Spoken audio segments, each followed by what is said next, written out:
3 કલાકમાં જ રાજકીય પલટી. કોંગ્રેસમાં જોડાયેલી નગરસેવિકા ફરી ભાજપમાં ઘર વાપસી. શહેરની રાજનીતિમાં અચાનક વળાંક લાવતી ઘટના સામે આવી છે. ભાજપ છોડીને કોંગ્રેસમાં જોડાયેલી નગરસેવિકાએ માત્ર 3 કલાકમાં જ ફરી ભાજપમાં ઘર વાપસી કરી લેતા રાજકીય વર્તુળોમાં ચર્ચા જોર પકડી છે. મળતી માહિતી મુજબ સંબંધિત નગરસેવિકાએ ભાજપ પર મહિલાઓના સન્માનનો અભાવ અને દલિત સમાજનું અપમાન થતું હોવાના ગંભીર આક્ષેપો સાથે પક્ષનો ત્યાગ કરી કોંગ્રેસનો હાથ પકડ્યો હતો. તેમના આ નિર્ણયને લઈને રાજકીય ક્ષેત્રમાં ચકચાર મચી હતી. પરંતુ આશ્ચર્યજનક રીતે માત્ર 3 કલાકના ટૂંકા ગાળામાં જ નગરસેવિકાએ કોંગ્રેસ સાથે છેડો ફાડી ફરી ભાજપમાં જોડાવાનો નિર્ણય કર્યો. આ અચાનક થયેલા ફેરફાર પાછળના કારણો અંગે સ્પષ્ટતા થઈ નથી, પરંતુ આંતરિક દબાણ, રાજકીય સમીકરણો અથવા સમજૂતીના કારણે આ નિર્ણય લેવાયો હોવાની ચર્ચાઓ ચાલી રહી છે. આ ઘટનાએ બંને પક્ષોની અંદર ચર્ચા અને સવાલો ઊભા કર્યા છે. એક તરફ કોંગ્રેસમાં જોડાયા બાદ તરત જ બહાર નીકળી જવાની ઘટનાને લઈને કોંગ્રેસ કાર્યકરોમાં નારાજગી જોવા મળી રહી છે, તો બીજી તરફ ભાજપમાં પાછા આવવાથી પાર્ટી દ્વારા તેને સ્વાગત કરવામાં આવ્યું હોવાનું સૂત્રો જણાવે છે. આ સમગ્ર પ્રકરણને કારણે શહેરની રાજનીતિમાં અચાનક ગરમાવો આવ્યો છે અને આગામી દિવસોમાં આ મામલે વધુ ખુલાસાઓ થાય તેવી શક્યતા વ્યક્ત કરવામાં આવી રહી છે. હિરેન મારુ સાથે ફિરોઝ મલિક, ભાવનગર.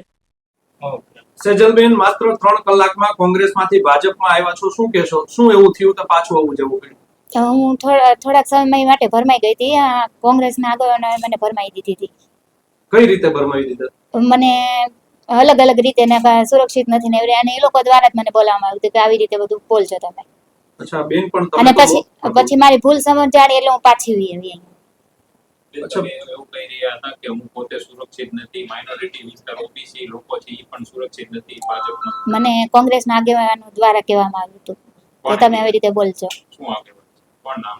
કોંગ્રેસના આગેવાનો છે ઘણા. શું નામ? નામ તો નથી. અચ્છા, એટલે હવે તમે જે પહેલા કહી રહ્યા હતા કે ભાજપમાં સુરક્ષિત નથી, તો કોંગ્રેસના ભાજપમાં સુરક્ષિત નથી, તો હવે તમે પાછા સુરક્ષિત કે? હા, સુરક્ષિત જ છું, પણ મને ભરમાવા આવી હતી, મારે ભૂલ થઈ ગઈ હતી અને ભૂલની હું માફી માંગુ છું, સ્વીકાર કરું છું. ફરીથી હું ભારતીય જનતા પાર્ટીમાં હતી અને જીવિત રહીશ ત્યાં સુધી ભારતીય જનતા પાર્ટીમાં રહીશ. બેન, પણ 3 કલાકમાં એવું શું થઈ ગયું કે તમને જ્ઞાન થઈ ગયું, સંજ્ઞાન થઈ ગયું? મને મારી ભૂલ સમજાઈ ગઈ અને મેં વિચાર કરીને પાછી હું આવી છું. અચ્છા, કોણે ભૂલ સમજાવી બેન? મને મારી જાતે જ ભૂલ સમજાઈ ગઈ છે. બેન, કોંગ્રેસમાં જોડાણા ત્યારે તમને ભાજપના એક નેતાનો ફોન આવ્યો તો કોનો ફોન હતો કે હું તમને ટિકિટ આપીશ, આવી જાવ પાછા? એવો કોઈ ફોન નતો આવ્યો. મને નાથી કહેવામાં આવ્યું હતું કે તમે બોલજો આવી રીતે. અત્યારે ભાજપમાં જોડાયા તો ભાજપમાંથી એવું કહેવામાં આવ્યું કે તમને ફરી ટિકિટ આપવામાં આવશે, તમે ભાજપમાં જોડાઈ? ના, એવું કશું એવું નથી કીધું. મેં મારી જાતે જ હું આવી છું, મારી ભૂલ સમજાઈ ગઈ એટલે હું આવી છું પાછી. પછી ગેરકાયદેસર પ્રવૃત્તિઓ જે ચાલતી હતી, તમે જે વાત કરી રહ્યા હતા ગેરકાયદેસર પ્રવૃત્તિઓની, તો એ હવે પાછી ભાજપમાં રહીને પછી ગેરકાયદેસર પ્રવૃત્તિ બનતી જશે? એવી કોઈ પ્રવૃત્તિઓ ચાલતી જ નથી. ત્યાંથી મને એવું કહેવામાં આવ્યું હતું એટલે હું બધું મીડિયા સમક્ષ બોલી હતી. બેન, તમે કહો છો કે હું એવું કહી રહી હતી થોડા સમય પહેલા, એટલે કે આજથી 2-3 વર્ષ પહેલા આપ એસપી કચેરી આવ્યા હતા ને આપ કહી રહ્યા હતા કે મારા વિસ્તારમાં, મારી ચાલીમાં ખુલ્લેઆમ દારૂ વેચાય છે, જુગાર ચાલી રહ્યો છે. બેન, ત્યારે તમે ખોટું બોલતા હતા 2 વર્ષ પહેલા. એ 2 વર્ષની પહેલાની વાત છે, અત્યારની વાત નથી. અચ્છા, પણ કોણે તમને ચડાવ્યા હતા? તમે એમ કહો છો કે ચડાવ્યા હતા, પણ કોણે? તમે નાના તો નથી. 2 વર્ષ પહેલાની વાત નથી, અત્યારની વાત છે. અત્યારે મને કોંગ્રેસના કયા નેતાએ તમને ચડાવ્યા હતા? નામ મને નથી આવડતું. એક આગેવાન હતા, એમણે મને કીધું તમે મીડિયા કેવી રીતે માની લે કે તમે જે આક્ષેપ કરી રહ્યા છો કોંગ્રેસ ઉપર એ સાચા છે કે ખોટા? હું મારી ભૂલ સમજાઈ ગઈ, પાછી આવી ગઈ. હવે આગેવાન તો જે એમના મેન આગેવાન હોય એનું નામ મને જાણકારી નથી. નામની અત્યારે સામેથી આવ્યા કે કોઈ તમને ફોન કર્યો પછી? ના, કોઈ ફોન નથી કર્યો, મારી સામેથી જ ભૂલ સમજાઈ ગઈ એમાં. અચ્છા, એટલે કોંગ્રેસનો જે મેનિફેસ્ટો હતો પછી ત્યાંથી સીધા અહીંયા આવતા?